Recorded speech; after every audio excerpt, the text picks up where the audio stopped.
বাবার হাত ধরেই মাঠে প্রবেশ করে সেই ম্যাচে দুর্দান্ত হ্যাটট্রিক করলেন মেসি পুত্র থিয়াগো মেসি। আজ ইন্টার মায়ামির অনূর্ধ্ব 12 ইন্টারন্যাশনাল ইয়ুথ কাপে দুর্দান্ত হ্যাটট্রিক করেন মেসি পুত্র থিয়াগো মেসি।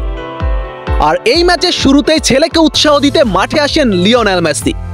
মেসি পুত্র থিয়াগোর দুর্দান্ত হ্যাটট্রিকের পুরো অংশ থাকছে আজকের প্রতিবেদনে।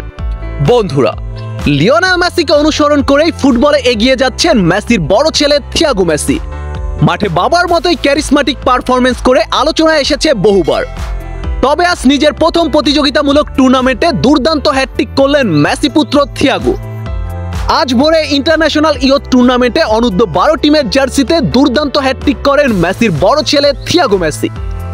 তবে অবাক করার বিষয়, ছেলেকে উৎসাহিত করতে এই ম্যাচে মাঠে উপস্থিত ছিলেন লিওনেল মেসি। ম্যাচ শুরুর আগে ছেলের হাত ধরেই মাঠে আসেন মেসি। এছাড়া মেসির সাথে মাঠে প্রবেশ করেন লুইস সুয়ারেজও। বন্ধুরা, তবে ম্যাচ শুরুর আগে দুই দলের খেলোয়াড়দের উদ্দেশ্যে সুন্দর একটি বক্তব্য রাখেন লিওনেল মেসি। মেসি সবাইকে জানান বিভিন্ন প্রতিকূলতার মধ্যে তার ফুটবলার হয়ে ওঠার গল্প এবং প্রতিটি খুদে ফুটবলারকে স্বপ্ন দেখান বিশ্বসেরা ফুটবলার হয়ে ওঠার জন্য। আর এই ম্যাচেই পিতাকে অবাক করে দিয়ে দুর্দান্ত হ্যাটট্রিক করেন মেসি পুত্র থিয়াগো। বন্ধুরা, আপনারা অনেকেই জানেন মেসির মতো 10 নম্বর জার্সি গায়ে জড়িয়ে মাঠে নামেন থিয়াগো মেসি এবং দলের ক্যাপ্টেন্সির দায়িত্ব পালন করেন তিনি।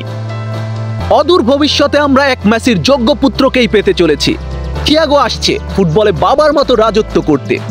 বন্ধুরা, আপনাদের কি মনে হয়, মেসি পুত্র থিয়াগো কি পারবে লিওনেল মেসির লেগাসিকে ধরে রেখে বিশ্বসেরা ফুটবলার হয়ে উঠতে?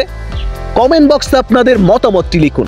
আর হ্যাঁ, আর্জেন্টিনা ফুটবল রিলেটেড নিত্য নতুন সকল আপডেট পেতে আমার চ্যানেলটি সাবস্ক্রাইব করে পাশে থাকুন। ধন্যবাদ।